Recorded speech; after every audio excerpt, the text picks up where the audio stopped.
করেছে যে একই জমি নিয়ে দুজন মারামারি করছে কেন। সেই ক্ষেত্রে একটা কারণ হতে পারে যে সেই খতিয়ানটা যেটা আরএস খতিয়ান সর্বশেষ জরিপের ফলে যেটা একটা কাগজ আসলো, কাগজে হয়তো দাদার নাম আছে বা বাবার নাম আছে, এখন সে হয়তো মারা গিয়েছে, তার পরবর্তীতে উত্তরাধিকার সূত্রে যারা জমিটা পেয়েছে তাদের জমির অংশ নিয়ে কোনো জায়গায় সমস্যা থাকতে পারে।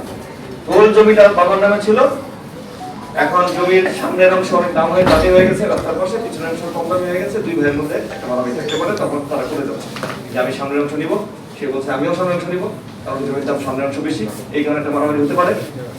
অথবা কোনো কারণে খতিয়ানটা ভুল ছাপা হয়েছে, করিমের নামে ছাপানোর কথা সেটা রহিমের নামে হয়ে গেছে, তখন স্বাভাবিকভাবেই এটা কোর্টে যখন যেতে হবে তখন দুই পক্ষ থাকে, দুই পক্ষে বলতে পারে যে আমি জমিটা আমার, একজন বলবে এই যে কাগজ আমার নামে, আরেকজন বলে কাগজ নাই আমি দখলে আছি, এই যে দেখেন, তখন একটা সমস্যা হতে পারে। তখন কোর্ট সেই সিএস পর্চা থেকে সব ধারাবাহিকভাবে দেখে নিয়ে আসতে হবে। এখন মাঝখানে জমি তো মানুষ কেনাবেচা করে, কিভাবে কেনাবেচাটা করবে? আরএস জমির করিমের নামে আছে, করিম চাইলেও এখন জমিটা বিক্রি করে দিতে আরেকজনের কাছে, তার টাকার প্রয়োজন অথবা কোনো প্রয়োজন, তখন সে সাব রেজিস্ট্রার অফিসে যাবে। এখানে রেজিস্ট্রেশন অ্যাক্ট অনুযায়ী সাব রেজিস্ট্রার সংশ্লিষ্ট উপজেলার সাব রেজিস্ট্রার সে তখন একটা রেজিস্ট্রেশন করে দিবে। একটা দেশ হইতে হলে তার একটা ভূমি লাগবে। একটা দেশের জন্য সবার প্রথম দরকার হচ্ছে ল্যান্ড, ভূমি। যার ভূমি নাই তার কিন্তু দেশও নাই। ভূমিটা হচ্ছে প্রথম একটা বিষয় একটা দেশ হওয়ার জন্য। তো সেই ক্ষেত্রে আমরা জানি যে আমাদের বাংলাদেশটা 1971 সালের 26শে মার্চে স্বাধীন হয়েছে। সেই ক্ষেত্রে আমরা ইন্ডিয়া থেকে পাকিস্তান থেকে আমরা বাংলাদেশে রূপান্তরিত হয়েছি। তো সেই ক্ষেত্রে এই ল্যান্ডটাকে ম্যানেজ করার জন্য ছোট ছোট টুকরা করা হয়েছে, ছোট ছোট ভাগ করা হয়েছে বোঝার জন্য। তোমরা যারা শিক্ষার্থী আছে তাদের জন্য সহজভাবে বোঝানোর চেষ্টা করতেছি। ছোট ছোট টুকরা করা হয়েছে, অর্থাৎ অনেকগুলি পাজল এর মতো টুকরা করে পুরো দেশটাকে টুকরা করা হয়েছে। এবং প্রত্যেকটা টুকরার একটা নাম্বার আছে, একটা নাম আছে, যেটাকে আমরা বলি মৌজা। প্রত্যেকটা টুকরা, প্রত্যেকটা সব কটা টুকরা মিলে আমাদের দেশ, অনেকগুলি ছোট ছোট খণ্ড, প্রত্যেকটা খণ্ডের নাম হলো মৌজা। এই মৌজাটা নিয়ে মূলত আমাদের কাজ। তোমরা বুঝতে পারছো? একটা শব্দ তোমরা পাইলাম মৌজা, অনেকগুলি মৌজা নিয়ে একটা ইউনিয়ন হতে পারে, অনেকগুলি মৌজা নিয়ে একটা উপজেলা হতে পারে, অনেকগুলি মৌজা নিয়ে সামগ্রিকভাবে একটা দেশ হতে পারে, দেশ হতে পারে না দেশই। তো এটাকে আবার মৌজার ভিতরে ছোট ছোট করে অংশ থাকবে, যেগুলি হচ্ছে জমির ডিমার্কেশন থাকবে, সীমানা দেওয়া থাকবে, চিহ্নিত করা থাকবে, যেগুলি হচ্ছে জমির মালিক বলে আমরা বলছি, ভূমি মালিক। এই ভূমির মালিকটা এক সময় এই জনগণ ছিল না, এটা 1950-এর আগ দিয়ে এটা পুরোটাই ছিল সরকারের হাতে। সরকার বলতে ওই সময় জমিদারদের হাতে।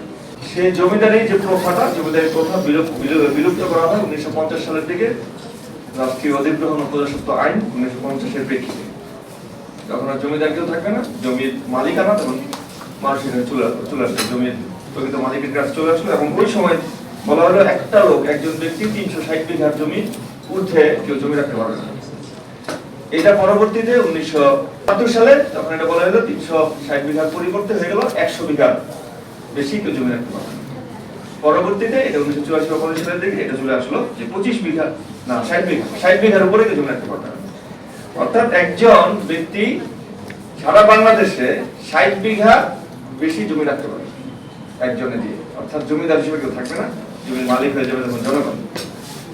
এখন ইন্ডাস্ট্রি করতে গেলে তো 60 বিঘার বেশি জমি লাগে, তো ইন্ডাস্ট্রি করতে যাতে অনেক জমি লাগে। সেই ক্ষেত্রে সেই ইন্ডাস্ট্রি করতে কোনো সংস্থা থেকে একটা অনুমোদন নিয়ে তার সেই জমি সে ভোগ করতে পারবে বা সে জনগণের সাথে ব্যবহার করতে পারবে। এটা হলো মূল একটা বেসিক একটা বিষয়, এটা তোমাদের জানার জন্য কিছু।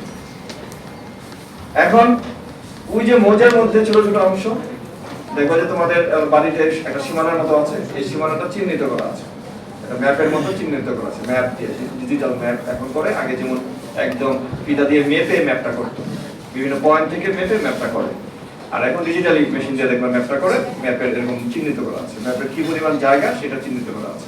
এবং চিহ্নিত করে এরকম একটা কাগজের মতো একটা খতিয়ান দেওয়া হয়, যেটার মধ্যে একটা খতিয়ান বা একটা কাগজ, যেই খতিয়ানে ওই জমির সকল তথ্য থাকে, অর্থাৎ জমিটার পরিমাণ কত, কত শতাংশ, 100% হলো 1 একর, কত একর সেটা লেখা থাকে। তারপরে লেখা থাকে জমির মালিকটাকে, তারপরে লেখা থাকে জমির শ্রেণীটা কি রকম শ্রেণী। জমির শ্রেণী নানা ধরনের শ্রেণী থাকতে পারে, কৃষি জমি থাকতে পারে, রাস্তা থাকতে পারে, টিলা থাকতে পারে, আমাদের এখানে খাল থাকতে পারে, বিল থাকতে পারে, নদী থাকতে পারে। জমির শ্রেণী লেখা থাকবে, জমির পরিমাণ লেখা থাকবে, মালিক লেখা থাকবে, মালিক এক একাধিক হতে পারে, সেই ক্ষেত্রে মালিক কি পরিমাণ অংশ সেটা লেখা থাকবে। প্রয়োজনের মন্তব্য লেখা থাকতে পারে, মন্তব্য করলাম এটা আসলে মালিকটা কি বাধা ফলে কি আছে এরকম লেখা থাকতে পারে। ওই খতিয়ানটাই মূলত জরিপের প্রোডাক্ট। একটা জরিপ করার পরে, ডিজিটাল মাধ্যমে জরিপ করার পরে প্রোডাক্ট। বাংলাদেশের সর্বশেষ আরএস জরিপ এটাকে বলে। জরিপ প্রথম হয়েছিল সিএস 1926 সালের দিকে। এটা আসলে শুরু হয়েছিল তার আগে 1870-72 সাল থেকে শুরু হয়ে 26-40 পর্যন্ত বলে। প্রথম সিএস বলে ক্যাডাস্ট্রিয়াল সার্ভে, যেটা ব্রিটিশরা করেছিল, সেই সার্ভেটা খুব ভালো। এখন তোমরা যারা আছো 1950 সালের আগে জমিদারদের একটা জমি ছিল, তাহলে সিএস এর জমির মালিক হবে কারা? মালিক থাকতো কারা? তোমরা একটু আইডিয়া দিয়ে বলো, বলো তোমরা একটু না বলো। 50 এর পর থেকে জমির মালিক জনগণ ভোট পেল, তাহলে 50 সালের আগে জমির মালিক ছিল জমিদাররা। সিএস জরিপ হয়েছে 1926 সালের দিকে। তাহলে সিএস জরিপের যে খতিয়ানটা একটা কাগজ, সেই কাগজে জমির মালিকের কার নাম থাকবে? জমিদারদের নাম থাকবে। আর যারা সেই জমিদারের জমিটা নিয়ে কৃষিকাজ করতো বা ব্যবহার করতো, তাদের একটা কলমে তাদের নাম থাকতো রায়ত হিসেবে। রায়তটা এখন আর বলে না, রায়ত বলা হইতো। যে মূল জমিদারকে সে খাজনা দেয়, এরকম রায়ত বলা হইতো আর কি। 1950 সালে তখন জনগণের কাছে জমি চলে আসলো, ঠিক আছে? জমিদারি কথা নাই, জমিদার বলে আর কথা নাই। আর জমির মালিকই বলি, ভূমির মালিকই বলা হয় এখানে, হ্যাঁ, ভূমির মালিকই বলা হয়। এবং মালিকের নাম ওই সিএস 1926 সালে হলো। এরপরে হলো এসএ একটা জরিপ হলো, স্টেট অ্যাকুইজিশন 1950 এর পর থেকে।